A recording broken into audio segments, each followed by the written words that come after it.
ಪ್ರತಿಯೊಂದು ಏರಿಯಾದಲ್ಲೂ ಕೂಡ ಉತ್ಸಾಹದ ಚಿಲುಮೆ ಕಾರ್ಯಕೌಶಲ್ಯಗಳ ಬೇರೆ ವ್ಯವಸ್ಥೆಯನ್ನು ಮಾಡಿಕೊಡ್ಬೇಕು ಅಂತ ಕೇಳ್ಕೊತಾರೆ. ಎಲ್ಲ ಕಾರ್ಯಕ್ರಮವನ್ನ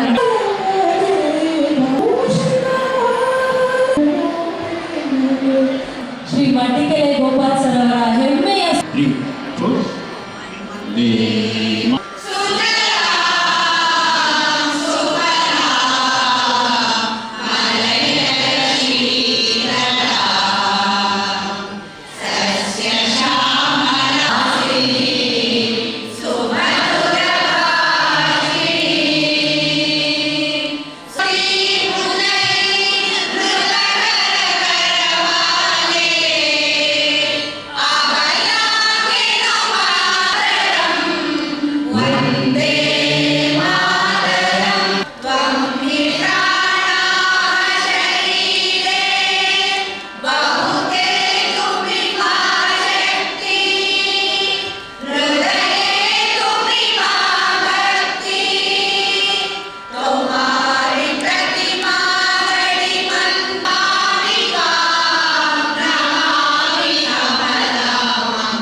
ಮೈಸೂರು ನಗರ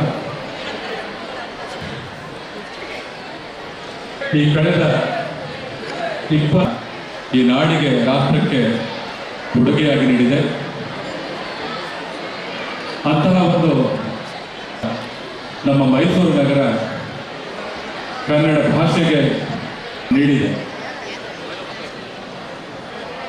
ಇವತ್ತಿನ ನಮ್ಮ ಈ ಕಾರ್ಯಕ್ರಮದ ಕನ್ನಡಕ್ಕೆ ನಾಡು ನುಡಿಗೆ ಅದರ ಆಚೆಗೆ 2 ಬಾರಿಗೆ ಮೈಸೂರು ಜಿಲ್ಲಾ ಕನ್ನಡ ಸಾಹಿತ್ಯ ಪರಿಷತ್ತಿನ ಅಧ್ಯಕ್ಷರಾಗಿ ನಿಜವಾದ ಅರ್ಥದಲ್ಲಿ ಕನ್ನಡದ ಕಾರ್ಯಗಳ ಮೂಲಕ ನಮ್ಮೂರಿನವರು, ನಮ್ಮ ಮೈಸೂರಿನವರು, ಮಡ್ಡಿಕೆರೆ ಗೋಪಾಲ್ ಅವರು, ನಮ್ಮೂರು ಅಳಿಮಯ್ಯ ಅವರು ಹುಡುಗಿಯನ್ನು ಉಳಿಸಲಿಕ್ಕೆ ಮಕ್ಕಳಲ್ಲಿ ಕನ್ನಡ ಪ್ರೀತಿಯನ್ನು ಬೆಳೆಸಲಿಕ್ಕಿದೆ ಅನ್ನೋ ಒಂದು ಕಾರಣಕ್ಕೆ ಈ ಭಾಗದಲ್ಲಿ ಬೆಳಿಗ್ಗೆ 7ರಿಂದ 9 ಗಂಟೆ ಅಂತ ನೋಡಿದರೆ ಸಾಕಷ್ಟು ಕನಿಷ್ಠ ಅನುಮತಿಯುಕ್ತವಾಗಿ ಕಾರ್ಯಕ್ರಮದ ಪರವಾಗಿ ಸ್ವಾಗತವನ್ನು ಕೋರ್ತೇನೆ. ಆದಿಚುಂಚನಗಿರಿ ಶ್ರೀ ಕ್ಷೇತ್ರದ ಮೈಸೂರು ಶಾಖಾಮಠದ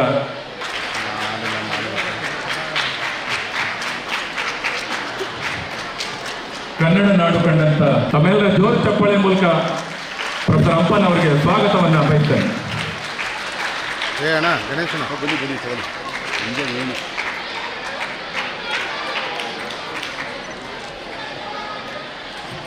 ಕಾರ್ಯಕ್ರಮದ ನಾಗಣ್ಣನವರು ಈ ಕಾರ್ಯಕ್ರಮದಲ್ಲಿ ಅಭಿನಂದನಾ ನುಡಿಗಳನ್ನು ಮಡ್ಡಿಕೆರೆ ಗೋಪಾಲ್ ಅವರ ಬಂಧುಗಳೇ ಮಡ್ಡಿಕೆರೆ ಗೋಪಾಲ್ ಅವರು ಮೂಲತಃ ಮೂಡಿಗೆರೆಯವರಾದರು. ಅವರು ಮೈಸೂರು ಪತ್ರಕರ್ತರಲ್ಲಿ ಒಬ್ಬರು, ನಮ್ಮ ಮೈಸೂರಿನವರು. ಈ ನಾಡಿನ ದೊರೆ ಅವರಿಗೆ 60 ವರ್ಷ ಆದ ತಕ್ಷಣ ಮಾಹಿತಿ ಪಡ್ಕೊಂಡು ನಾವು ಹಂಪಿ ಪ್ರಸನ್ನ ಕುಮಾರ್ ಅಂತ ಪತ್ರಕರ್ತರಿಗೆ ರಾಜ್ಯೋತ್ಸವ ಪ್ರಶಸ್ತಿಯನ್ನು ಕೊಡಬೇಕು ಅಂತ ಹೇಳಿದಾಗ ನಿಜಕ್ಕೂ ಹೆಮ್ಮೆ ಪಟ್ಟಂಥದ್ದು ಆದಂಥ ಮಾನ್ಯ ಶ್ರೀ ಅಳಸೆ ಶಿವಣ್ಣರವರು ಮುಖ್ಯ ಅತಿಥಿಗಳಾಗಿ ವೇದಿಕೆಯನ್ನು ಅಲಂಕರಿಸಿದ್ದಾರೆ. ಅವರು ಕೂಡ ಕಾರ್ಯಕ್ರಮದ ಜ್ಯೋತಿರ್ಗಮಯ ನೃತ್ಯವೆಂಬ ಜ್ಯೋತಿಯನ್ನು ಬೆಳಗಿಸೋದು ಕತ್ತಲೆಯಿಂದ ಬೆಳಕಿನೆಡೆಗೆ, ಅಜ್ಞಾನದಿಂದ ಸುಜ್ಞಾನದೆಡೆಗೆ, ನೆಮ್ಮದಿಯೆಡೆಗೆ, ಪ್ರಗತಿಯೆಡೆಗೆ, ನಮ್ಮೆಲ್ಲರ ಬದುಕಿನ ಯಶಸ್ಸಿನೆಡೆಗೆ ತಮ್ಮೆಲ್ಲರ ಪ್ರೀತಿಯ ಚಪ್ಪಾಳೆಯಲ್ಲಿ ಬಂಧುಗಳೇ, ಈ ದಿನ ಶ್ರೀ ಮಡ್ಡಿಕೆರೆ ಗೋಪಾಲ್ ರವರ 77ರ ಸಂಭ್ರಮದಲ್ಲಿ ವೇದಿಕೆಯ ಮುಂಭಾಗದಲ್ಲಿ ಎಷ್ಟು ಜನ ಅತಿಥಿಗಳು ಸಾಧಕರಿದ್ದೀರೋ ವೇದಿಕೆಯ ಮೇಲೂ ಕೂಡ ಅಷ್ಟೇ ಸಾಧಕರಿದ್ದಾರೆ. ಮುಂದಿನ ಸಾಧಕರನ್ನು ಗುರುತಿಸಿ ಇಂದಿನ ವಿಶೇಷ ಕಾರ್ಯಕ್ರಮದಲ್ಲಿ ನಾವು ವಿದ್ಯಾರ್ಥಿಗಳನ್ನು ಕೂಡ ಪ್ರತಿಭಾ ಪುರಸ್ಕಾರದ ಮೂಲಕ ಅವರನ್ನು ಗೌರವಿಸಲಾಗ್ತಾ ಇದೆ. ಕಾರಣ ಇಷ್ಟೇ, ತಾವೆಲ್ಲರೂ ಕೂಡ ಮುಂದಿನ ದಿನಗಳಲ್ಲಿ ಯಶಸ್ಸಿನ ಹಾದಿಯಲ್ಲಿ ಮುಂದೆ 77ಕ್ಕೂ ಹೆಚ್ಚು ಮಡ್ಡಿಕೆರೆ ಗೋಪಾಲಂತಹ ವಿದ್ಯಾರ್ಥಿಗಳು ಯುವಜನತೆ ಬರೋದಾದ್ರೆ ನಮ್ಮ ಕನ್ನಡ ಯಾವಾಗಲೂ ಕೂಡ ಉಳಿಯುತ್ತೆ, ಬೆಳೆಯುತ್ತೆ, ಅದರ ಉನ್ನತವಾಗಿ ಸಾಗುತ್ತೆ ಅನ್ನೋದಕ್ಕೆ ಎಲ್ಲರಿಂದ ಒಂದು ಜೋರಾದ ಚಪ್ಪಾಳೆಯ ಭರವಸೆಗಳನ್ನು ನೀಡೋಣ. ಶ್ರೀ ಮಡ್ಡಿಕೆರೆ ಗೋಪಾಲ್ ರವರಿಗೆ 77ರ ಅಭಿನಂದನಾ ಸಮಾರಂಭದಲ್ಲಿ ಒಂದು ನಿಮಿಷ ಹಂಗೆ ನಿಂತ್ಕೊಂಬಿಡಿ. ವೇದಿಕೆಯಲ್ಲಿರುವ ಗುರುಗಳು ಆಶೀರ್ವಾದವನ್ನು ನೀಡ್ತಾ ಇದ್ದಾರೆ. ತದನಂತರ ಲೋಕಾರ್ಪಣೆ 4 ಕೃತಿಗಳು ಇಂದು ಸಾಹಿತ್ಯ ಕ್ಷೇತ್ರಕ್ಕೆ ವಿಶೇಷವಾಗಿ ನೀಡಲಾಗ್ತಾ ಇದೆ. ಮುಂದೆ ನೋಡಿ ಸರ್, ದಯವಿಟ್ಟು ಮುಂದೆ ನೋಡಿ. ಕೊಡುಗೆಯನ್ನು ನೀಡ್ತಾ ಇದೆ ನಮ್ಮ ಮೈಸೂರು. ಜೋರಾದ ಚಪ್ಪಾಳೆ ಬರಲಿ ಬಂಧುಗಳೇ. ಮೈಸೂರಿನ ಹೆಮ್ಮೆಯಿಂದ ಈ ದಿನ ಮಡ್ಡಿಕೆರೆ ಪಾಣಿಚೀಲ ಕಾವ್ಯಾಭಿನಂದನ ಗ್ರಂಥ ಲೋಕಾರ್ಪಣೆಗೊಳಿಸಿದರೆ ಗೋಪಾಲ್ ಅವರ ಮಾತಿಗೆ ಅನ್ವಯವಾಗಿ ನಿಲ್ಲುತ್ತೆ. ಸಮಾಜವನ್ನು ಕಟ್ಟುವಂತವರಿಗೆ ಸಹಕಾರಿಯಾಗಿ ನಿಲ್ಲಬಹುದು. ಶ್ರೀ ಮಡ್ಡಿಕೆರೆ ಗೋಪಾಲ್ ಅವರಿಗೆ ಎಲ್ಲ ಗಣ್ಯಾತಿಗಳಲ್ಲಿ ಗುರುಗಳಾದಿಯಾಗಿ ಈ ದಿನ ಅಭಿನಂದನೆಯನ್ನು ಸಲ್ಲಿಸಲಾಗ್ತಾ ಇದೆ. ಏನಿದು ಯಾರ ಋಣವನ್ನ ಈ ದಿನ ತೀರಿಸುವ ಪ್ರಯತ್ನ ಮಾಡ್ತಿದ್ದೇವೆ ನಾವೆಲ್ಲರೂ ಅಂತ ಹೇಳಿದ್ರೆ ಕನ್ನಡದ ಪ್ರೇಮಿಯ ಋಣವನ್ನ ತೀರಿಸುವ ಕೆಲಸವನ್ನ ಮಾಡ್ತಿದ್ದೇವೆ. ಅವರ ಹುಟ್ಟುಹಬ್ಬ ಕೇವಲ ಮುಂದಿನ ಪೀಳಿಗೆಯ ವಿದ್ಯಾರ್ಥಿಗಳನ್ನ ಪ್ರತಿಭಾ ಪುರಸ್ಕಾರದ ಮೂಲಕ ಗೌರವಿಸಲಾಗ್ತಿದೆ. ಇದು ಈ ಕಾರ್ಯಕ್ರಮದ ಸದುದ್ದೇಶ, ಇದು ಈ ಕಾರ್ಯಕ್ರಮದ ಮೂಲ ಪ್ರೇಮ, ಪ್ರೀತಿಯ ಅಭಿಮಾನ ಬಂಧುಗಳೇ. ತಮ್ಮೆಲ್ಲರ ಪ್ರೀತಿಯ ಚಪ್ಪಾಳೆಯಲ್ಲಿ ತಾಯಿ ಚಾಮುಂಡೇಶ್ವರಿ ಶ್ರೀ ಮಡ್ಡಿಕೆರೆ ಗೋಪಾಲ್ ಸರ್ ಅವರಿಗೆ ಆರೋಗ್ಯ ಆಯುಷ್ ಕರ್ನಾಟಕ ರಾಜ್ಯ ಪ್ರಶಸ್ತಿ 2024, ಮಡ್ಡಿಕೆರೆ ಗೋಪಾಲ್ ರವರ ಕಾರ್ಯತತ್ವ, ವಿಕಲಚೇತನರಿಗೆ 100 ಕಾರ್ಯಕ್ರಮಗಳ ಆಯೋಜನೆ, ಸ್ವಯಂ ಉದ್ಯೋಗಕ್ಕಾಗಿ ಉಚಿತ ಉದ್ಯೋಗ ತರಬೇತಿ, ಕಣ್ಣಿನ ತಪಾಸಣೆ.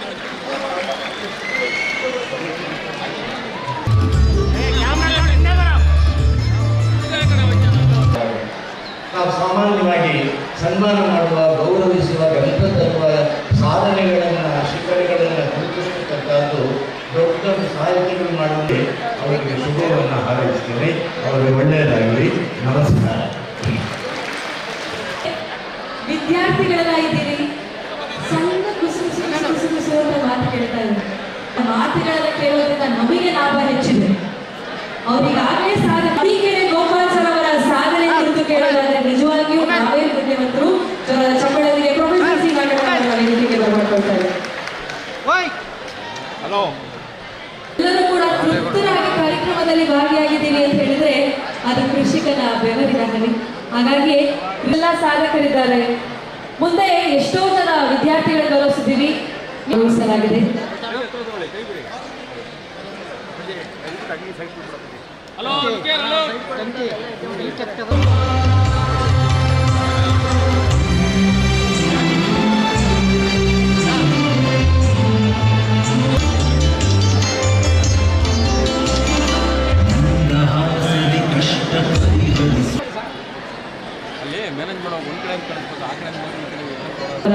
ಜಾಗೃತಿಗೆ ನೋಡುವಂತ ಸಮಯ ವಿಶೇಷವಾಗಿ ಹುಟ್ಟು ಹಬ್ಬದ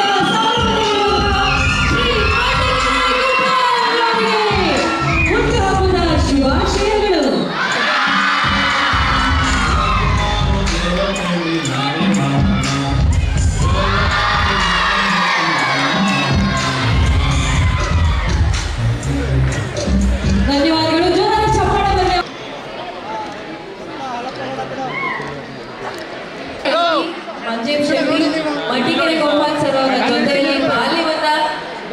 ಸರ್ ಬಿಡಿ ಮೇಡಮ್ ಕೈ ಬಿಡಿ ಮೇಡಮ್.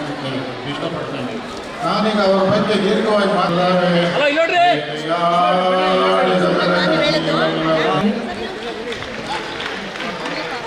ಅಭಿನಂದನಾ ಗ್ರಂಥ ಅವರ ಬಗ್ಗೆ ಅವರನ್ನ ನಾವು ಕಳಿಸಿದಂತಹ ಕರುಣದ ರೀತಿ ನಮ್ಮ ಸ್ವಲ್ಪ ಅನ್ಸೋ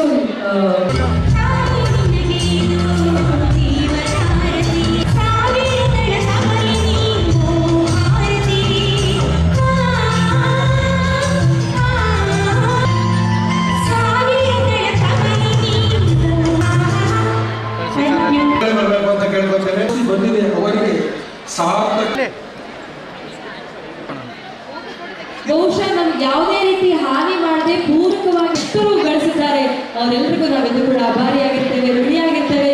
ಇಂಥ ಅನೇಕ ಕಾರ್ಯಕ್ರಮಗಳು ಬರ್ತಾ ಇರಲಿ ಅಂತ ನಾನು ಎಲ್ಲರಲ್ಲಿ ಕೇಳ್ಕೊತೇನೆ.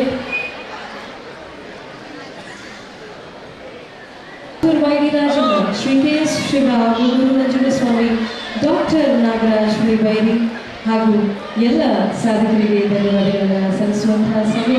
ನಿಮ್ಮೆಲ್ಲರ ಯಶಸ್ಸು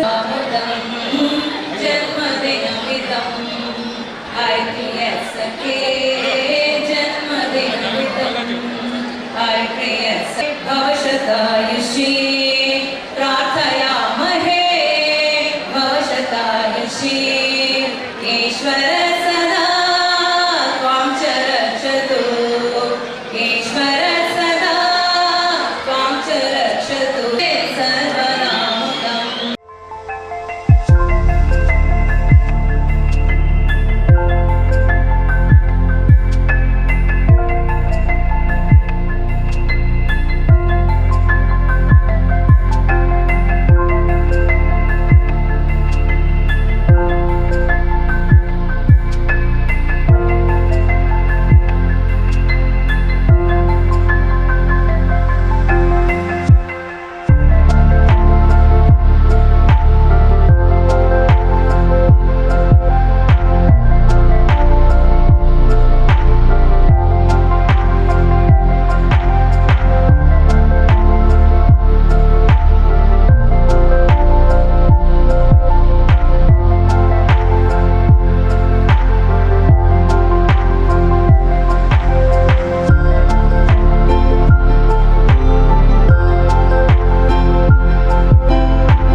ಇದೊಂದು ಅಪೂರ್ವವಾದಂತಹ ಸಮಾರಂಭ. ತಮಗೆಲ್ಲ ಅದನ್ನು ಪ್ರತ್ಯೇಕವಾಗಿ ವಿಸ್ತರಿಸಿ ಹೇಳಬೇಕಾದ ಅಗತ್ಯ ಇಲ್ಲ. ರಾಜಣ್ಣ ಅವರು ನಮ್ಮನ್ನೆಲ್ಲ ಸ್ವಾಗತ ಮಾಡುವ ಸಂದರ್ಭದಲ್ಲಿ ಒಂದು ಪ್ರಭಾವಳಿಯನ್ನು ರೂಪಿಸಿದ್ದಾರೆ, ಒಂದು ಒಳ್ಳೆಯ ಪ್ರವೇಶವನ್ನು ದೊರಕಿಸಿಕೊಟ್ಟಿದ್ದಾರೆ, ಬೇಕಾದಂತಹ ಒಂದು ವಾತಾವರಣವನ್ನು ಈಗಾಗಲೇ ಸೃಷ್ಟಿ ಮಾಡಿದ್ದಾರೆ. ಯಾರನ್ನೂ ಬಿಡದೆ ಅವರು ರಾಜಣ್ಣ ಅವರು ಕಷ್ಟ ಆತನ ಸ್ವಾಗತ ಮಾಡುವ ಒಂದು ಹೊಳೆಯನ್ನು ನಿರ್ವಹಿಸ್ತಕ್ಕಂಥ ಸಂದರ್ಭದಲ್ಲಿ ಅವರ ಇಕ್ಕಟ್ಟು ಬಿಕ್ಕಟ್ಟುಗಳು ನನಗೆ ಅರ್ಥವಾಯಿತು, ಸಭೆಗೂ ಅರ್ಥವಾಯಿತು. ಮಡ್ಡಿಕೆರೆ ಗೋಪಾಲ್ ಅವರನ್ನು ಕುರಿತು ಎಲ್ಲಿಂದ ಪ್ರಾರಂಭಿಸುವುದು ಅನ್ನೋದನ್ನು ಕುರಿತು ನಾನು ಕೂತಂತಹ ಸಂದರ್ಭದಲ್ಲಿ ಆಲೋಚನೆ ಮಾಡಿದೆ. ತಕ್ಷಣ ನೆನಪಾಯಿತು ಅವರ ತಾತನ ಕುರಿತು. ಅವರ ತಾತ ಹಿರೇಗೌಡರು ಅವರು ನಾಲ್ವಡಿ ಅವರು ಆಳ್ತಾ ಇದ್ದಂಥ ಸಂದರ್ಭದಲ್ಲಿ ಇವರ ತಾತ ಮಡ್ಡಿಕೆರೆ ಹಿರೇಗೌಡರು ಪ್ರಜಾಪ್ರತಿನಿಧಿ ಸಭೆಯ ಸದಸ್ಯರಾಗಿದ್ದರು. ಅದರಿಂದ ಇವರು ಮನತನಕ್ಕೆ ಒಂದು ನಿರಂತರವಾದಂತಹ ಹಿನ್ನೆಲೆ ಇದೆ. ಒಂದು ದೊಡ್ಡ ಮನತನದಿಂದ, ಒಂದು ಪ್ರತಿಷ್ಠಿತ ಮನತನದಿಂದ ಹುಟ್ಟಿ ಬಂದು ಬೆಳೆದು ಬಂದಂತಹ ಮಡ್ಡಿಕೆರೆಯವರ ಬದುಕು ಬಾಳು ಮೈಸೂರು ಜೊತೆಯಲ್ಲಿ ಬೆಸೆದ ಮೇಲೆ ಅದು ಒಂದು ಹೊಸ ಆಯಾಮವನ್ನು ಪಡ್ಕೊಂಡು ವಿಕಾಸ ಪಥದಲ್ಲಿ ಸಾಗಿ ಎಷ್ಟು ಜನರ ಮನಸ್ಸುಗಳನ್ನು, ಎಷ್ಟು ಜನರ ಬುದ್ಧಿ ಭಾವಗಳನ್ನು ಅವರು ಅಯಸ್ಕಾಂತದಂತೆ ತಮ್ಮತ್ತ ಸೆಳೆದರು ಅನ್ನುವುದನ್ನು ತಿಳಿಸ್ತಕ್ಕಂಥ ಒಂದು ಮಹತ್ವದ ಅಭಿನಂದನಾ ಗ್ರಂಥ ನಾನು ಈಗ ತಾನೇ ಬಿಡುಗಡೆ ಮಾಡಿದಂತಹ ಮಡ್ಡಿಕೆರೆ ಮಾಣಿಕ್ಯ ನಮ್ಮ ಗೋಪಾಲ.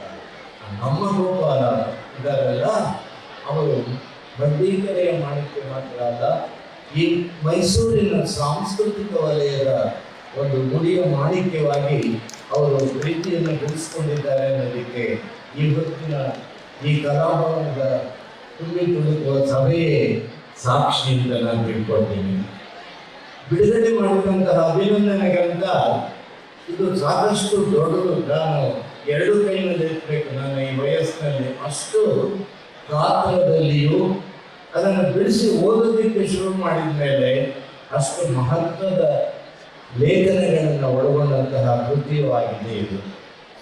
ಮಡ್ಡಿಕೆರೆ ಗೋಪಾಲ್ ಅವರಿಗೆ ಈ ಅಭಿನಂದನೆ ಗ್ರಂಥವನ್ನು ಇವತ್ತು ಇದನ್ನು ನಮ್ಮ ಗೋಪಾಲ ಮಾತ್ರ ಅಲ್ಲ, 3 ಅಭಿನಂದನೆ ಗ್ರಂಥಗಳನ್ನು ಒಂದೇ ಸಮಾರಂಭದಲ್ಲಿ ಒಂದೇ ವೇದಿಕೆಯಲ್ಲಿ ಒಬ್ಬನೇ ವ್ಯಕ್ತಿಗೆ 3 ಅಭಿನಂದನೆ ಗ್ರಂಥಗಳನ್ನು ಏಕಕಾಲದಲ್ಲಿ ಕೊಡ್ತಾ ಇರ್ತಕ್ಕಂಥ ಇದೊಂದು ಅಪೂರ್ವವಾದಂತಹ ಅನುಭವ. ದೊಡ್ಡ ದೊಡ್ಡ ಗ್ರಂಥಗಳನ್ನು ದೊಡ್ಡವರಿಗೆಲ್ಲ ಕೊಟ್ಟಿದ್ದು ನಾನು ಅದರಲ್ಲಿ ಭಾಗವಹಿಸಿದ್ದೇನೆ, ನಿಮ್ಮಲ್ಲಿ ಕೆಲವರು ಭಾಗವಹಿಸಿದೆ. ಆದರೆ 3 ಅಭಿನಂದನೆ ಗ್ರಂಥಗಳನ್ನು ಸಲ್ಲಿಸ್ತಾ ಇರ್ತಕ್ಕಂಥದ್ದು ಇದು ಅವರು ಮಾಡಿದಂತಹ ಸಾಧನೆಯ ವಿಸ್ತಾರವನ್ನು ಸೂಚಿಸುವ ಒಂದು ಸಂಕೇತ ಅಂತ ನಾನು ತಿಳ್ಕೊಳ್ತೀನಿ. ಒಬ್ಬ ವ್ಯಕ್ತಿ ಅಲ್ಲ, ಅದೊಂದು ಫಿನಾಮಿನಲ್. ಹಿರಿಯರಾದಂಥ ಅಪ್ಪನವರು ಅಭಿನಂದನಾ ಭಾಷಣ ಈಗಾಗಲೇ ಒಂದು ಥರದಲ್ಲಿ ಮಾಡಿದ್ದಾರೆ. ಅವರ ಮಾತುಗಳಲ್ಲಿ ಇದು ವ್ಯಕ್ತವಾಗಿದೆ. ವಿಶ್ವಕವಿ ಕುವೆಂಪುರವರ ಸುಪುತ್ರರು, ಸುವಿಖ್ಯಾತ ಲೇಖಕರು ಆದಂತಹ ಪೂರ್ಣಚಂದ್ರ ತೇಜಸ್ವಿಯವರು ತಮ್ಮ ವಿದ್ಯಾಭ್ಯಾಸದ ನಂತರ ಮೈಸೂರು ಬಿಟ್ಟು ಮೂಡಿಗೆರೆಗೆ ಹೋದರು. ಹೋಗುವೆನ ನನ್ನ ಒಲುಮೆ ನಾಡಿಗೆ ಅಂತ ಕುವೆಂಪು ತಮ್ಮ ಬದುಕಿನುದ್ದಕ್ಕೂ ತಮ್ಮ ಮಲೆನಾಡನ್ನು ಕುರಿತು ಧ್ಯಾನಿಸಿದರು. ತೇಜಸ್ವಿಯವರು ಮಲೆನಾಡಿಗೆ ಹೊರಟೇ ಬಂದರು. ಕೃಷಿಕರಾಗಿ ಹೊಸ ಬದುಕನ್ನು ಕಟ್ಟಿಕೊಂಡರು. ತೇಜಸ್ವಿಯವರು ಮೈಸೂರು ಬಿಟ್ಟು ಮೂಡಿಗೆರೆಗೆ ಹೋದರು. ಗೋಪಾಲ್ ಅವರು ಮೂಡಿಗೆರೆಯಿಂದ ಮೈಸೂರಿಗೆ ಬಂದರು. ಸಾಂಸ್ಕೃತಿಕ ಲೋಕದಲ್ಲಿ ಆದಂತಹ ಈ ವಿನಿಮಯ ಏನಿದೆ, ಒಬ್ಬ ವ್ಯಕ್ತಿ ಅಲ್ಲಿ ಹೋಗೋದು, ಇನ್ನೊಬ್ಬ ವ್ಯಕ್ತಿ ಅಲ್ಲಿಂದ ಇಲ್ಲಿ ಬರೋದು, ಈ ಒಂದು ಸಾಂಸ್ಕೃತಿಕ ಲೋಕದ ವಿನಿಮಯ ಬಹಳ ಅರ್ಥಗರ್ಭಿತವಾದಂತಹದ್ದು. ತೇಜಸ್ವಿ ಮಹಾನ್ ಪ್ರತಿಭಾವಂತರು. ಅದಕ್ಕೆ ಅವರು ಸಾರಸ್ವತ ಲೋಕಕ್ಕೆ ನೀಡಿರುವಂತಹ ಕೃತಿಗಳೇ ಸಾಕ್ಷಿ. ಅವರು ಇನ್ನಷ್ಟು ದಿನ ಬದುಕಿದರೆ ಖಂಡಿತವಾಗಿಯೂ ಕನ್ನಡಕ್ಕೆ ಇನ್ನೊಂದು ಜ್ಞಾನಪೀಠ ಪ್ರಶಸ್ತಿ ಲಭ್ಯವಾಗ್ತಾ ಇತ್ತು. ಇರಲಿ, ತೇಜಸ್ವಿ ಮೂಡಿಗೆರೆಗೆ ಹೋದದ್ದು, ಗೋಪಾಲ್ ಮೈಸೂರಿಗೆ ಬಂದದ್ದು, ಇವೆರಡನ್ನೂ ನೋಡಿದಾಗ ಮೇಲ್ನೋಟಕ್ಕೆ ಇದು ಅಸಿಮೆಟ್ರಿಕಲ್ ಕಂಪ್ಯಾರಿಸನ್ ಅಂತ ನಿಮ್ಗೆ ಅನ್ನಿಸ್ಬೋದು. ಆದರೆ ಗೋಪಾಲ್ ಅವರು ಈ 3-4 ದಶಕಗಳಲ್ಲಿ ಸಾರ್ವಜನಿಕ ಹಾಗೂ ಸಾಂಸ್ಕೃತಿಕ ಸಾಹಿತ್ಯಿಕ ರಂಗಗಳಲ್ಲಿ ತೊಡಗಿಕೊಂಡಿರುವ ರೀತಿಯನ್ನು ಗಮನಿಸಿದರೆ ಖಂಡಿತ ಈ ಹೋಲಿಕೆ ಅದು ಅಸಾಧ್ಯ ಅಂತ ಅನಿಸೋದಿಲ್ಲ. ತೇಜಸ್ವಿ ಸಾಹಿತಿ, ಗೋಪಾಲ್ ಅವರೇ ಸದಾ ಹೇಳಿಕೊಂಡಿರುವಂತೆ ಸಾಹಿತ್ಯ ಪರಿಚಾರಕ.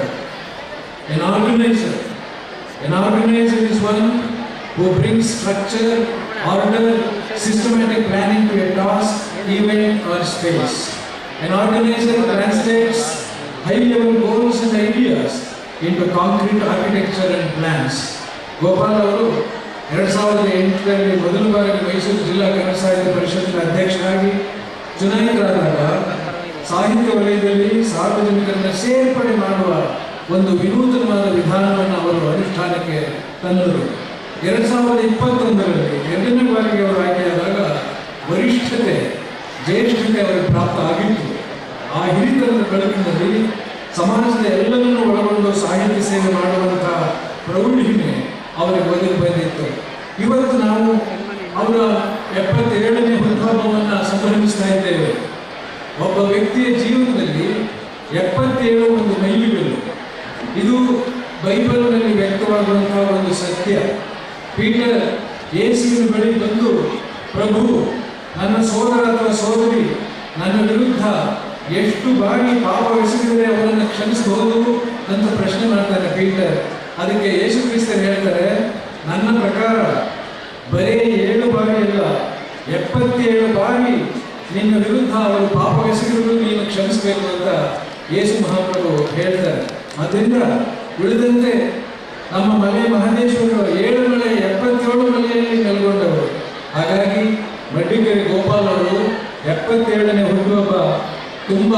ಮಹತ್ವದಿಂದ ಕೂಡಿದ್ದು. ನಾವು ದವಸ ಧಾನ್ಯ ಅಳಿಯುವಾಗ ಆರಾದ ಮೇಲೆ ಹೆಚ್ಚಿಗೆ ಅಂತ ಹೇಳ್ತೀವಿ. 77 ಆದ ಮೇಲೆ ಗೋಪಾಲ್ ಅವರ ವಯಸ್ಸು ಹೆಚ್ಚುತ್ತಾ ಹೋಗಲಿ ಅಂತ ನಾವು ಪ್ರಾರ್ಥಿಸೋಣ. ಅವರಿಗೆ ಆಯುಸ್ಸು ಹೆಚ್ಚಾದರೆ ಈಗಾಗಲೇ ಸವಿ ನಿರೂಪಣೆ ಮಾಡ್ತಾ ಹೇಳಿದ ಹಾಗೆ ಇಡೀ ಸಮಾಜಕ್ಕೆ ಲಾಭ. ಅವರಿಗೆ ಆಯುಷ್ಯ ಹೆಚ್ಚಾಗಲಿ ಎನ್ನುವುದರಲ್ಲಿ ನಮ್ಮ ಸ್ವಾರ್ಥ ಕೂಡ ಅಡಗಿದೆ. ಯಾಕಂದರೆ ಅವರಿಂದ ಉತ್ತಮ ಕೆಲಸಗಳು ಅದನ್ನು ನಾವು ನಿರೀಕ್ಷೆ ಮಾಡಬಹುದು. ನನಗೆ ತುಂಬ ಭಾರ ಜಾಸ್ತಿ ಆಗ್ತಾ ಇದೆ. ನನಗೆ ಸುಮಾರು 17 ವರ್ಷಗಳ ಹಿಂದೆ ಒಂದು ಅಭಿನಂದನಾ ಗ್ರಂಥವನ್ನು ತಂದು ಅಭಿನಂದಿಸಲಿಕ್ಕೆ ತಯಾರಿ ಮಾಡ್ಕೊಂಡಿದ್ವಿ. ತುಂಬ ಸಿದ್ಧತೆಯಾಗಿ ಒಂದು ಬುಕ್ಕನ್ನು ಹೊರಗಡೆ ತರುವ ಕ್ರಿಯೆಯಲ್ಲಿ ಅದು ಮುದ್ರಣವೂ ಆಗಿತ್ತು. ನನ್ನ ಆತ್ಮ ಒಪ್ಪಲಿಲ್ಲ. ನಾನು ಯಾವ ಸಾಧಕ ಅಂತೇಳಿ ಸನ್ಮಾನ ಮಾಡಿಸ್ಕೊಳ್ಳಿ ಅಂತೇಳಿ ಅದನ್ನು ಬದಿಗಿಟ್ಟಿದ್ದೆ. ಅದು ಮತ್ತೆ ಆ ಬುಕ್ಕೆ ಆಗಿ ಸಿಕ್ಬಿಡ್ತು. ಈಗ ಬುಕ್ ಸಿಕ್ಕಿದ ನಂತರ 17 ವರ್ಷಗಳ ನಂತರ ನನಗೆ ಗೊತ್ತಿಲ್ಲದ ಹಾಗೆ ನಾನೇನು ತಮಾಷೆಗೆ ವರ್ಷ ಮಾಡ್ತಾ ಇದ್ದಾರನೋ ಅಂತೇಳಿ ನಾನು ಅಂದ್ಕೊಂಡಿದ್ದೆ. ಆದರೆ ವೇದಿಕೆ ಮೇಲೆ ಕುಳಿತಿರ್ತಕ್ಕಂಥ ಎಲ್ಲ ಗೆಳೆಯರು, ಇಲ್ಲಿ ಯಾರ ಹೆಸರನ್ನು ಹೇಳೋದು ಯಾರ ಹೆಸರನ್ನು ಬಿಡೋದು ಅನ್ನೋದು ಸ್ವಲ್ಪ ಕಷ್ಟ ಆಗ್ತದೆ. ಅವರೆಲ್ಲ ಸೇರಿ ಒಂದು ಅಪರೂಪದ ಜೀವನದ ಒಂದು ಅಪರೂಪದ ಕ್ಷಣವನ್ನು ಇಲ್ಲಿ ಸೃಷ್ಟಿ ಮಾಡಿದ್ದಾರೆ. ನಾನು ಈ ಸಂದರ್ಭದಲ್ಲಿ ಪರಮ ಪೂಜ್ಯ ಜಗದ್ಗುರು ಶ್ರೀ ಶಿವರಾತ್ರಿ ದೇಶಿಕೇಂದ್ರ ಮಹಾಸ್ವಾಮಿಗಳವರು ನಮ್ಮ ಪಾಲಿನ ನಡೆದಾಡುವ ದೇವರು. ಜಾತಿ ಧರ್ಮ ಬಡವ ಬಲ್ಲಿದ ಎಲ್ಲ ಎಲ್ಲೆಗಳನ್ನು ಮೀರಿದ ಮಹಾಸ್ವಾಮಿಗಳವರು. ಅವರು ದಿನಾಂಕವನ್ನು ಗುರುತು ಮಾಡಿ ಈ ದಿನಾಂಕದಲ್ಲಿ ಮಾಡಿ ನಾನು ಅವರು ಅತಿರ್ತೇನೆ ಅಂತ ಹೇಳಿ. ಹಾಗೆ ಪರಮ ಪೂಜ್ಯ ಆದಿಚುಂಚನಗಿರಿ ಶ್ರೀ ಕ್ಷೇತ್ರದ ಸೋಮನಾಥೇಶ್ವರ ಸ್ವಾಮಿಗಳು, ಯೋಗ ನರಸಿಂಹಸ್ವಾಮಿ ದೇವಸ್ಥಾನದ ಡಾಕ್ಟರ್ ಭಾಷ್ಯಂ ಸ್ವಾಮೀಜಿಗಳು, ಈ ತ್ರಿಮೂರ್ತಿಗಳು ಬಂದು ನಮ್ಮನ್ನು ಹಾರೈಸಿದ್ದಾರೆ. ಬಹಳ ಮುಖ್ಯವಾಗಿ 4 ಗ್ರಂಥವನ್ನು ತರುವಂತೆ ಕೆಲಸ ಆಗಿದೆ. ಆ ಎಲ್ಲ ಗ್ರಂಥಗಳು ನನ್ನ ತೂಕಕ್ಕೆ ಮೀರಿದ ಆಸ್ತಿಗಳು. ನಾನು ಓದಲಿಕ್ಕೂ ಹೋಗಲಿಲ್ಲ, ನೋಡ್ಲಿಕ್ಕೂ ಹೋಗಲಿಲ್ಲ. ನಮ್ಮ ಪರಮ ಪೂಜ್ಯ ಶಿವರಾತ್ರಿ ದೇಶಿಕೇಂದ್ರ ಸ್ವಾಮಿಗಳು ನೋಡ್ತಾ ನನ್ನನ್ನು ಹಾರೈಸ್ತಾ ಇದ್ದೆ. ಆ ಕೃತಿಗಳನ್ನು ನೀವು ಓದಬೇಕಾಗಿತ್ತು ಏನಿದೆ ಅಂತ. ಯಾಕೆಂದರೆ ನಾನು ಮತ್ತೆ ನನ್ನ ಮನನವನ್ನು ಸಿಂಹಾವಲೋಕನ ಮಾಡಿಕೊಳ್ಳುವ ಅಗತ್ಯ ಈಗ ಸೃಷ್ಟಿಯಾಗಿದೆ. ನಾನು ಇದುವರೆಗೂ ಸುಮಾರು 40-50 ವರ್ಷಗಳ ಕಾಲ ಸಾಹಿತ್ಯ ಪರಿಷತ್ತಿನ ಒಡನಾಟದಲ್ಲಿದ್ದೇನೆ. ಒಂದು ಸಣ್ಣ ಉದಾಹರಣೆ ಹೇಳಬೇಕು ಅಂತಂದರೆ, ಬೇರೆ ಬೇರೆ ಜಿಲ್ಲೆಗಳಿಗೆ ಹೋದಾಗ ಆ ಜಿಲ್ಲೆಗಳಲ್ಲಿ ಹಿಂದಿನ ಅಧ್ಯಕ್ಷರು ಮಾಯ ಆಗಿರ್ತಾರೆ. ಅದರಿಂದ ಸಿಗೋದೇ ಇಲ್ಲ. ಅದರಿಂದ ಅಧ್ಯಕ್ಷರು ಇವ್ರ ಜೊತೆ ಸೇರೋದೇ ಇಲ್ಲ. ಇಂಥ ಪರಿಸ್ಥಿತಿ ನಿರ್ಮಾಣ ಆಗ್ತದೆ. ಯಾಕೆ ಹಾಗಾಗ್ತಾ ಇದೆ ಅನ್ನೋದನ್ನ ಕಡಿಲಿಕ್ಕೆ ಸಾಧ್ಯ ಇಲ್ಲ. ಆದರೆ ನಮ್ಮ ಜಿಲ್ಲೆಯಲ್ಲಿ ಜೀವಂತವಾಗಿರುವ ಎಲ್ಲ ಅಧ್ಯಕ್ಷರು ನಮ್ಮ ಜೊತೆಯಲ್ಲಿದ್ದಾರೆ, ನಮಗೆ ಶ್ರೀರಕ್ಷೆ ಆಗಿ ನಿಂತಿದ್ದಾರೆ. ನಾನು ಹೆಮ್ಮೆಗೆ ಹೇಳ್ಕೊಳ್ತಾ ಇಲ್ಲ ಈ ವಿಷಯವನ್ನು. 2008ರಲ್ಲಿ ಚುನಾವಣೆ ಆದಾಗ ನಾನು ಇಲ್ಲಿ 1-2 ವಿಷಯಗಳನ್ನು ಮಂಡನೆ ಮಾಡಬೇಕು. ಯಾಕಂದರೆ ಇಲ್ಲಿ ಯುವಕರು ಅನೇಕರಿದ್ದಾರೆ. ನನಗೆ ಸನ್ಮಾನ ಸಮಾರಂಭವನ್ನು ಸಾಹಿತ್ಯ ಪರಿಷತ್ತಿನಲ್ಲಿ ಆಯೋಜನೆ ಮಾಡಿದ್ದೆ. ಜವರೇಗೌಡರು ಆ ಸಂದರ್ಭದಲ್ಲಿ ಉದ್ಘಾಟನೆ ಮಾಡಿಕೊಂಡು ಕಾರ್ಯಕ್ರಮ ಆರಂಭ ಆಯಿತು. ನಾನು ಬಾರಿ ಹೊಸ ಬಟ್ಟೆಯನ್ನು ಇರಿಸನ್ನು ಹಾಕೊಂಡು ಬಾರಿ ಜಮ್ಮದಿಂದ ನನ್ನ ಕಾಲು ಬಾಗಿಲೆಲ್ಲ ತೆಗೆದು ಏನು ದೊಡ್ಡ ಅಧಿಕಾರ ಅಂತ ತಿಳ್ಕೊಂಡು ನಾನು ವೇದಿಕೆ ಮೇಲೆ ಹೋಗಿ ಕುಳಿತುಕೊಂಡಾಗ ಜವರೇಗೌಡರು ಸ್ವಲ್ಪ ಹೀಗೆ ನಿರೀಕ್ಷೆ ನೋಡೋದಾಗಿದೆ. ಕಾರ್ಯಕ್ರಮ ಆರಂಭ ಆಯಿತು. ಪ್ರಾರ್ಥನೆಯನ್ನು ಮಾಡಿದರು. ಮಾಡಿದ ನಂತರ ನಮ್ಮ ದೌರ್ಬಲ್ಯವೋ ಏನೋ ಗೊತ್ತಾಗ್ತಾ ಇಲ್ಲ, ನಾಡಗೀತೆಯನ್ನು ಹಾಡೋದು ಬರಲಿಲ್ಲ. ಆಯಿತು, ಸ್ಟಾರ್ಟ್ ಮಾಡಿ ನಾಡಗೀತೆ ಪ್ರಾರ್ಥನೆ ಮಾಡೋದಲ್ಲ ಅವರಿಗೆ. ಜವರೇಗೌಡರ ಪಕ್ಕದಲ್ಲಿ ಛತ್ರಿ ಹಿಡ್ಕೊಂಡು ಕುಳಿತಿದ್ರು. ಛತ್ರಿ ತಲೆ ಮೇಲೆ ಹೊಡಿಲಿಲ್ಲ. ಎಂಥ ಮೂರ್ಖನ್ನು ಆಯ್ಕೆ ಮಾಡಿಬಿಟ್ನಯ್ಯ. ನಮ್ಮ ಗುರುಗಳ ಒಂದು ನಾಡಗೀತಿಯಲ್ಲಿ ನೀನು ಈ ಆರಂಭದ ಸಂದರ್ಭದಲ್ಲಿ ಸ್ಮರಣೆ ಮಾಡಲಿಕ್ಕೆ ಆಗಲಿಲ್ಲ ಅಂದರೆ ನೀವು ಯಾವ ಸೀಮೆ ಅಧ್ಯಕ್ಷ ಆಗ್ತೀಯ ಅಂತೇಳಿ ಗಲಾಟೆ ಮಾಡಿ ನಾನು ಕೈಕಾಲು ಹಿಡಿಯೋಕೆ ಹೋದೆ, ಗಲಾಟೆ ಮಾಡಿಬಿಡಿ. ಮುಂದೆ ನೋಡ್ತಾ ಇದ್ದಾರೆ, ಭಾರಿ ಜನ ಹೆಚ್ಚಿದ್ದ ಒಳ್ಳೆಯ ಜನ ಸೇರಿ ಕೇಳ್ಕೊಂಡೆ. ಅವ್ರು ಏನು ಮಾಡಿದ್ರು ಕೇಳಲೇ ಇಲ್ಲ. ಆಮೇಲೆ ಚೆನ್ನಾಗಿ ಬೈದ್ಬಿಟ್ಟು ಚಕ್ರಿ ಹಿಡ್ಕೊಂಡು ನಾವು ಒಳ್ಳೆ ಮಧ್ಯಾಹ್ನ ಉಪಹಾರ ವ್ಯವಸ್ಥೆ ಮಾಡಿದ್ವಿ. ಛತ್ರಿ ಬೀಸ್ಕೊಂಡು ಸೀದಾ ಕುಟೀರಿಗೆ ಹೋಗೇಬೇಕು. ನನ್ನ ಅಕ್ಕಪಕ್ಕದಲ್ಲಿ ಗೆಳೆಯರು ಹೇಳಿದ್ರು, ನಿನ್ನ ಗತಿ ಮುಗೀತು, ನೀನು ರಾಜೀನಾಮೆ ಕೊಡೋದು ಒಳ್ಳೆಯದು, ನೀನು ಮುಂದೆ ಏನು ಮಾಡಲಿಕ್ಕೆ ಸಾಧ್ಯ ಆಗಲಿಕ್ಕಿಲ್ಲ ನೀನು ಕೇಳಿದ್ದೀನಿ. ನನಗೂ ಹಾಗೆ ಅನ್ನಿಸ್ತು. ಇದೇ ತೀರ್ಮಾನ ಮಾಡಿಕೊಂಡು ಮನೆಗೆ ಹೋಗಿ ಇನ್ನು ಬೆಳಿಗ್ಗೆ ಎಲ್ಲ ಹೊಸಬರಿ ನಿಮ್ಗೆ ಯಾಕೆ ಬೇಕಾಗಿದೆ ಕಂಡವ್ರಿಗೆಲ್ಲ ಹಂಚ್ಕೊಂಡು ಬಯಸ್ಕೊಂಡು ಈಗ ಯಾವ ನಮ್ಮ ಹಣೆ ಬರ ತಿಳ್ಕೊಂಡು ರಾಜೀನಾಮೆ ಕೊಡಲಿಕ್ಕೆ ಎಲ್ಲ ಸಿದ್ಧತೆಯನ್ನು ಮಾಡಿಕೊಂಡು ಮನೆಗೆ ಹೋಗಿ ಬೆಳಿಗ್ಗೆ 9 ಗಂಟೆಗೆ ಒಂದು ದೂರವಾಣಿ ಕರೆ ಬಂತು. ಅಟಿಕೆರೆಯವರೇ, ನೀವು ಸ್ವಲ್ಪ ಬನ್ನಿ, ನೀವು ನೋಡಬೇಕು ಅಂತ ಹೇಳಿದ್ರು. ನಿಜವಾಗ್ಲೂ ನನಗೆ ಜವರೇಗೌಡರ ಧ್ವನಿ ಅಂತ ಗೊತ್ತಾಗಲೇ ಇಲ್ಲ. ರಾತ್ರಿ ಎಲ್ಲ ಬೇಚಾಟದಲ್ಲಿ ಇರ್ತಲ್ಲ, ಯಾವ ಜವರೇಗೌಡರು ಅಂತ ಕೇಳಿದೆ. ನಾನಪ್ಪ ಯಾವ ಜವರೇಗೌಡರು ಅಂತ. ಅವರು ಕುಲಪತಿ ಆಗಿದ್ದಾನಪ್ಪ, ನೀವೆಲ್ಲ ಕನ್ನಡದ ಕುಲಪತಿ ಅಂತೇಳಿ ಗುರುಗಳ ತಪ್ಪಾಯ್ತು, ನನಗೆ ಗೊತ್ತಾಗಲಿಲ್ಲ. ಬೆಳಿಗ್ಗೆ ಗೊತ್ತಾಯ್ತು ನೀವು ಏನೋ ಚಿಂತೆಲಿ ಇದ್ದಿದ್ದು, ನಾನು ಸ್ವಲ್ಪ ನಿನ್ನೆ ಮನಸ್ಸಿಗೆ ನೋವಾಗಿ ನಡ್ಕೊಂಡಿದ್ದೇನೆ ಅಂತ ಅಂದ್ಕೊಂಡು ಕುಟೀರಿಗೆ ಬನ್ನಿ ಅಂತ ಹೇಳಿದ್ರು. ಅವರ ಕುಟೀರಕ್ಕೆ ಹೋದಾಗ ನಮ್ಮ ಗೆಳೆಯರೆಲ್ಲ ನಾಯಿ ಬಿಚ್ಚಿ ಖಚಿಸ್ತಾರೆ ನೋಡು ಅಂತ ಹೇಳಿದ್ರು. ಆಮೇಲೆ ಹೋದ ತಕ್ಷಣ ಅವರು ಕುಟೀರದ ಬಾಗಿಲನ್ನು ತೆಗೆದುಕೊಂಡು ಹೊರಗಡೆ ಬಂದು ತಗೊಂಡು ಅಳ್ಳಿಗೆ ಶುರು ಮಾಡಿದ್ರು. ನಾನು ಇನ್ನೇನು ಪಾಪ ಕೆಲಸ ಮಾಡಿದ್ದೀನಿ ಅಂತೇಳಿ, ನಾನು ಏನು ಮಾಡಿದ್ದೀನಿ ತಪ್ಪು ಗುರುಗಳೇ ಅಂತ ಹೇಳಿ. ನೀನು ಏನು ಮಾಡಿಲ್ಲಪ್ಪ, ನಾನು ತಪ್ಪು ಮಾಡಿದ್ದೀನಿ, ಕ್ಷಮೆ ಕೇಳಬೇಕು ನಿನ್ನ ಹತ್ರ. ನೀನು ಇಷ್ಟು ವರ್ಷಗಳ ಸಾಲ 25 ವರ್ಷಗಳನ್ನು ನಾನು ನೋಡ್ತಾ ಇದ್ದೇನೆ, ಸಂಚಾಲಕನಾಗಿ ಅಭಿವೃದ್ಧಿ ಕೆಲಸ ಮಾಡ್ಕೊಂಡಿದ್ದೀಯ, ಒಳ್ಳೆಯ ಕೆಲಸಗಾರ ಅಂತ ನಿನ್ನನ್ನು ಆಯ್ಕೆ ಮಾಡಿದ್ವಿ. ನಾಡಗೀತೆ ಹಾಡಲಿಲ್ಲ ಅಂತ ನನಗೆ ನೋವಾಯಿತು. ಆ ಕಾರಣಕ್ಕೆ ನಿಮಗೆ ಆ ಸಭೆಯಲ್ಲಿ ಅವಮಾನದ ರೀತಿಯಲ್ಲಿ ಮಾತನಾಡಿದೆ ಅಂತ ಹೇಳಿ. ಆಮೇಲೆ ಇಲ್ಲ, ನನಗೆ ಅರಿವಾಯ್ತು ಗುರುಗಳೇ, ನಾನು ತಪ್ಪು ಮಾಡಲಿಕ್ಕೆ ಹೋಗೋದಿಲ್ಲ, ನಿಮ್ಮ ಅಣತಿಯಂತೆ ಮಾರ್ಗದರ್ಶನದಲ್ಲಿ ಕನ್ನಡದ ಸೇವೆಯನ್ನು ಮಾಡ್ತೇನೆ ಅಂತೇಳಿ ಉಳಿದ ಊರಿಕೊಳ್ಳುವ ಅವರು ಮಾರ್ಗದರ್ಶನವನ್ನು ಮಾಡಿದೆ. ಶಾಸ್ತ್ರೀಯ ಭಾಷಾ ಸ್ಥಾನಮಾನಕ್ಕೆ ಅವರು ಉಪವಾಸ ಕೊಟ್ಟಾಗ ಅವ್ರ ಜೊತೆ ಉಪವಾಸ ಕೊಡ್ತಾರೆ. ಶಾಸ್ತ್ರೀಯ ಸ್ಥಾನಮಾನ ಬಂತು. ಬಹುಶಃ ನೋಡಿ, ನಾವೆಲ್ಲಾದರೂ ಒಂದು ಸಣ್ಣ ತಪ್ಪಿನಿಂದ ಎಡವಿದ್ರೆ ಆದಾಳಕ್ಕೆ ಹೋಗ್ಬಿಟ್ಟು ನಾನು ಆ ದಿವಸ ಏನಾದರೂ ನಾನು ಅತಾತ್ಮದಿಂದ ಕೆಲಸವನ್ನು ಮಾಡಿದರೆ ನಿಮ್ಮೆಲ್ಲರ ಶ್ರೀರಕ್ಷೆಗೆ, ನಿಮ್ಮ ಆಶೀರ್ವಾದಕ್ಕೆ, ನಿಮ್ಮ ಪ್ರೀತಿಗೆ ಒಳಗಾಡಲಿಕ್ಕೆ ನನಗೆ ಸಾಧ್ಯ ಆಗ್ತಾ ಇತ್ತ. ಆ ಕಾರಣದಿಂದ ನಮ್ಮ ಹುಂಬತನವನ್ನು ಮೊದಲು ಬಿಡಬೇಕಾಗಿದೆ. ಹಾಗಾಗಿ ಅದು ಒಂದು ದೊಡ್ಡ ಪಾಠವನ್ನು ನನಗೆ ಕಲಿಸಿತು. ಸಾಹಿತ್ಯ, ಕನ್ನಡ ಸಾಹಿತ್ಯದ ಬಗ್ಗೆ, ಸಂಸ್ಕೃತಿಯ ಬಗ್ಗೆ ನನಗೆ ಆಳವಾದ ಅಧ್ಯಯನ ಇರಲಿಲ್ಲ. ಎಲ್ಲರ ಗೆಳೆಯರ ಒಂದು ಒತ್ತಾಸೆಯಿಂದ ಆಗಲೂ ಅಧ್ಯಕ್ಷನಾದೆ, ಈಗಲೂ ಅಧ್ಯಕ್ಷನಾದೆ. ಈಗ ಅಧ್ಯಕ್ಷನಾಗಿದ್ದು ಒಂದು ಸಭೆಯನ್ನು ಸೇರಿ CPK ಅವರ ಅಧ್ಯಕ್ಷತೆ ಒಂದು ಸಭೆ ನಡೆಯಿತು. 25 ಜನ ನಮ್ಮ ಗೆಳೆಯರೆಲ್ಲ ಎಲ್ಲ ಸಮರ್ಥನೆ, ನನಗಿಂತ ಸಮರ್ಥರಾದ ವ್ಯಕ್ತಿಗಳೇ ನಿಂತಿದ್ರು. ಯಾಕೋ CPK ಅವರು ಮತ್ತೆ ಎಲ್ಲ ಗಣ್ಯರೆಲ್ಲ ಸೇರಿಕೊಂಡು ನಿಮ್ಮನ್ನು ಅವಿರೋಧವಾಗಿ ಆಯ್ಕೆ ಮಾಡ್ತೀವಿ, ನೀವು ಚುನಾವಣೆಗೆ ನಿಲ್ಲಕ್ಕೆ ಬೇಡ ಅಂತ ಹೇಳಿ ನನ್ನನ್ನು ಆಯ್ಕೆ ಮಾಡಿ. ಚುನಾವಣೆ ನನ್ನ ಜೊತೆಯಲ್ಲಿರ್ತಕ್ಕಂಥ ಗೆಳೆಯರೇ ಒಂದು 2-3 ಜನ ನಿಂತ್ಕೊಂಡು, ನನಗೂ ಆಗ ಅನ್ನಿಸ್ತು, ಪಾಪ ಅವರಿಗೆಲ್ಲ ಅವಕಾಶ ಮಾಡಿಕೊಡ್ಬೇಕಾಗಿತ್ತು, ನಾವು ಮತ್ತೆ ನಿಂತು ತಪ್ಪಾಗಿದ್ದೇನೋ ಅಂತ ಅಂದ್ಕೊಂಡೆ. ಆದರೆ ಈ ಹಿರಿಯರ ಪ್ರೀತಿ ನನ್ನ ಚುನಾವಣೆ ನಿಲ್ಲಲಿಕ್ಕೆ ಮಾಡಿತು. ಅದೇ ಸಂದರ್ಭದಲ್ಲಿ ಕೊರೋನಾ ಬಂತು. ನಾನು ಚುನಾವಣೆ ಇಡೀ ಸಂದರ್ಭದಲ್ಲಿ ಆಸ್ಪತ್ರೆಯಲ್ಲಿದ್ದೆ. ನಮ್ಮ ಗೆಳೆಯರೆಲ್ಲ ಬೇರೆ ಬೇರೆ ತಾಲೂಕಿನ ಹೋಗಿ ಮೆಡಿಕಲ್ ಗೋಪಾಲರು ಮೈಸೂರು ತಾಲೂಕಿನಲ್ಲಿದ್ದಾರೆ, ನಂಜನೂರಿಗೆ ಹೋಗಿ ಶ್ರೀನರಸೀಪುರ ತಾಲೂಕಿನಲ್ಲಿ ಚುನಾವಣೆಯಲ್ಲಿದ್ದಾರೆ. ನಾಳೆ ಬರ್ತಾರೆ ಅಂತೇಳಿ ಈಗ ನನ್ನನ್ನು ಚುನಾವಣೆ ನಿಲ್ಲಿಸಿ, ಚುನಾವಣೆ ಆದ ಸಂದರ್ಭದಲ್ಲಿ ನನಗೆ ನೋವಿತ್ತು, ನಾನು ನಿಲ್ಬಾರ್ದಾಗಿತ್ತು. ನಾನು ಆಸ್ಪತ್ರೆಯಲ್ಲಿ, ನಮ್ಮ ಯೋಗಣ್ಣವರು ಇಲ್ಲಿ ಇಲ್ಲ, ಅವರು ಆಸ್ಪತ್ರೆಯಲ್ಲಿ ಸೇರಿಸಿದ್ರು.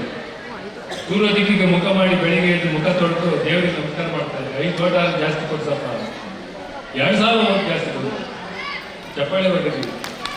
ನಾನು ಅಂತ ಅಲ್ಲ, ನಾನು ಅಂತ ಬರಲಿಲ್ಲ. ನಿಮ್ಮೆಲ್ಲರ ಪ್ರೀತಿ, ನಿಮ್ಮ ಜೊತೆಲಿರ್ತಕ್ಕಂಥ ಪ್ರೀತಿ ಅದನ್ನು ಬೆಳೆಸ್ಕೊಡುತ್ತೆ. ಹಾಗಾಗಿ ಯಾವುದೇ ವ್ಯಕ್ತಿ ಒಂದು ಸಂಸ್ಥೆಗೆ ಏನಾದರೂ ಸೇವೆ ಮಾಡಬೇಕಂತ ಹೋದರೆ ನೀವು ಸುಮ್ಮನೆ ತೊಡಸ್ಕೊಂಡ್ರೂ ಸಾಕು, ನಿಮ್ಮ ಎಲ್ಲ ಶಕ್ತಿಯನ್ನು ನೀಡಬಹುದು. ನನಗೆ ಈ ಶಕ್ತಿ ನಿಮ್ಮನ್ನು ನೋಡಿದ ತಕ್ಷಣ ನನಗೆ ಒಂಥರ ನಾಚಿಕೆನೂ ಆಗ್ತಾ ಇದೆ. ನಾನು ಏನು ಮಾಡಿದ್ದೇನೆ ಅಂತ ಈ ಪ್ರೀತಿ ತೋರಿಸ್ತಾ ಇದ್ದೇನೆ ಅಂತ ನನಗೆ ಗೊತ್ತಾಗ್ತಾ ಇದೆ. ಹಾಗಾಗಿ ಈ ಸಣ್ಣ ಕಾರ್ಯಕ್ಕೆ ಈ ದೊಡ್ಡ ಗೌರವವನ್ನು ಕೊಟ್ಟು ನಾನು ಮುಂದಿನ ನನ್ನ ಆಯಸ್ಸು ಇರುವ ಸಂದರ್ಭದಲ್ಲಿ ಈ ಕನ್ನಡಕ್ಕೆ ಇನ್ನೂ ಅತ್ಯುತ್ತಮವಾದ ಕೆಲಸವನ್ನು ಸೇವೆಯನ್ನು ಮಾಡಬೇಕು ಅಂತ ತೀರ್ಮಾನ ಮಾಡಿದ್ದನ್ನು ಮಾಡ್ತಾನೆ. ಹಾಗಾಗಿ ಈಗ 2 ಗಂಟೆ ಆಗಿದೆ, ನೀವೆಲ್ಲ 8 ಗಂಟೆಗೆ ಬಂದಿದ್ದೀರಿ. ಅದು ಏನಿದು ಈ ಸಂತೋಷ, ಏನು ಹೆಮ್ಮೆ, ಇದಕ್ಕೆಲ್ಲ ಕಾರಣ ಕನ್ನಡ ನುಡಿ, ಈ ನಾಡು, ನಾನು ಅಂತ ಅಲ್ಲ. ಹಾಗಾಗಿ ಈ ಪ್ರೀತಿಯನ್ನು ತೋರಿಸಿದ್ದೀರಿ. ನನ್ನ ಊರಿಂದ ಅನೇಕ ನನ್ನ ಬಂಧು ಬಾಂಧವರು ಬಂದಿದ್ದಾರೆ. ಈ ಒಂದು ಸಂದರ್ಭದಲ್ಲಿ ನಮ್ಮ ಅಲ್ಲಪ್ಪ ನನಗೆ ಯಾಕೆ ಇಷ್ಟೊಂದು ಹಿಂಸೆ ಮಾಡ್ತಾ ಇದ್ದೀನಿ ಅಂತ ಕೇಳಿದ್ರೆ ನನಗೆ ಗೊತ್ತಿದ್ದಾಗೆ 3-4 ಕೃತಿಗಳನ್ನು ಹೊರಗಡೆ ತಂದಿದ್ದಾರೆ. ಜೊತೆಯಲ್ಲಿ ರಾಜಣ್ಣವ್ರ ಜೊತೆಯಲ್ಲಿ ರಾಜಶೇಖರ್ ಕದಂಬ ಅವರು, ಲತಾ ಮೋಹನ್ ಅವರು, ಶಿವರಾಮ್ ಅವರು, ನಮ್ಮ ಗೆಳೆಯ ಚಂದ್ರಶೇಖರ್ ಅವರು, ಮುಗುಲ್ ನಂಜನಸ್ವಾಮಿ ಅವರು. ಈ ಕಾರ್ಯಕ್ರಮ ಮಾಡಬೇಕಾದ್ರೆ ಬಹಳ ಹೆಚ್ಚು ನಮ್ಮ ನಾಗರಾಜ್ ಬೈರಿ ಅವರು ಈ ಕಾರ್ಯಕ್ರಮ ಯಾರು ಮಾಡೋದು ಅಂತ ಯೋಚನೆ ಮಾಡ್ಬೇಕಾದ್ರೆ ನಾನು ಹೀಗೆ ಮಾಡ್ತೇನೆ ಅಂತೇಳಿ ಈ ಸಿದ್ಧತೆಯನ್ನೆಲ್ಲ ಮಾಡಿ ನಮಗೆ ಯಾರಿಗೂ ನೋವಾಗದಂತೆ, ತೊಂದರೆ ಆಗದಂತೆ ಈ ಕೆಲಸವನ್ನು ಇಲ್ಲಿ ಮಾಡಿದ್ದಾರೆ. ಅನೇಕ ಗಣ್ಯರು ಇಲ್ಲಿ ಹೆಸರಿಸುವಂಥ ಅನೇಕ ಗಣ್ಯರೆಲ್ಲ ನಮ್ಮ ಜೊತೆಯಲ್ಲಿ ದುಡ್ಡಿದ್ದಾರೆ ಈ ಕಾರ್ಯಕ್ರಮ. ಬಹುಶಃ ನನ್ನೆಲ್ಲ ಅವರು ಕುಟುಂಬದ ಸದಸ್ಯರನ್ನು ಅನಿಸ್ಬಿಡುತ್ತೆ ಸಾರಿ. ಹಾಗಾಗಿ ಇದನ್ನು ಆಗ ಮಾಡುವಂಥ ಕೆಲಸವನ್ನು ಮಾಡಿದ್ದಾರೆ. ನಾನು ಹೆಚ್ಚು ಮಾತನಾಡಲಿಕ್ಕೆ ಹೋಗೋದಿಲ್ಲ, ಯಾಕಂತಂದರೆ ಮಕ್ಕಳಿಗೆ ಇನ್ನೂ ಹಸಿವಿದೆ. ಮತ್ತು ಅವರಿಗೆ ನಾವು ಭಾಳ ಮುಖ್ಯವಾಗಿ ನಾನು ಕೇಳ್ಕೊಂಡಿದ್ದು ಒಂದು 10-15 ಜನಗಳಿಗೆ ಹಿರಿಯ ಸಾಹಿತ್ಯದ ಸೇವೆ ಮಾಡುವಂಥವರಿಗೆ ಸನ್ಮಾನ ಮಾಡಿ, ನನಗೆ ಸನ್ಮಾನ ಬೇಡ, ಅವರಿಗೆ ಸನ್ಮಾನ ಮಾಡಿದರೆ ನನಗೆ ಆ ಋಣ ತೀರಿಸುವ ಕೆಲಸ ಆಗುತ್ತೆ ಅಂತ ಹೇಳಿದಾಗ ಅದನ್ನು ಒಪ್ಕೊಂಡು ಅದನ್ನು ಮಾಡಿದ್ರು. ಅದಕ್ಕೆ ದೊಡ್ಡ ಸನ್ಮಾನ ನನಗೆ ಮಾಡಬೇಕಿದೆ. ಆ ಹೊರೆ ತುಂಬ ಇದೆ. ನಾವು ಒಂದು ತೀರ್ಮಾನ ಮಾಡಿದ್ವಿ, ನೋಡಿಯಪ್ಪ ನಮಗೆ ಸರ್ಕಾರಿ ಶಾಲೆಯಲ್ಲಿರ್ತಕ್ಕಂಥ ಮಕ್ಕಳುಗಳಿಗೆ ಏನಾದರೂ ಕೊಡೋಣ ಅಂತ ತೀರ್ಮಾನ ಮಾಡಿದಾಗ ಅತ್ಯುತ್ತಮವಾದ ಒಂದು ಬ್ಯಾಗನ್ನು ಕೊಟ್ಟರೆ ಆ ಬುಕ್ಕನ್ನು ಸಂರಕ್ಷಣೆ ಮಾಡಿಕೊಂಡು 3-4 ವರ್ಷಗಳ ಕಾಲ ಓದಲಿಕ್ಕೆ ಆ ಬುಕ್ಗಳನ್ನು ಸಂರಕ್ಷಣೆ ಮಾಡಲಿಕ್ಕೆ ಬ್ಯಾಗ್ ಸಹಾಯ ಆಗುತ್ತೆ ಅಂತೇಳಿ ಎಲ್ಲ ವಿದ್ಯಾರ್ಥಿಗಳು ಬ್ಯಾಗನ್ನು ಕೊಡುವ ವ್ಯವಸ್ಥೆಯನ್ನು ನಮ್ಮ ಸಂಸ್ಥೆ ಮಾಡಿದೆ. ಹಾಗಾಗಿ ನನಗೆ ಏನು ಮಾತಾಡಬೇಕು ಅಂತಲೂ ಗೊತ್ತಾಗ್ತಾ ಇಲ್ಲ. ನಾಗಣ್ಣವರು ಈಗಾಗಲೇ ವಿಷಯವನ್ನು ಪ್ರಸ್ತಾಪ ಮಾಡಿದ್ದಾರೆ. ವಸಂತ್ ಕುಮಾರ್ ಅವರು, ಗುಬ್ಬಿಗೂಡು ರಮೇಶ್ ಅವರು ವೇದಿಕೆ ಮೇಲಿದ್ದಾರೆ. ಅನೇಕ ಬೇರೆ ವೆಂಕಟೇಶ್ ಅವರು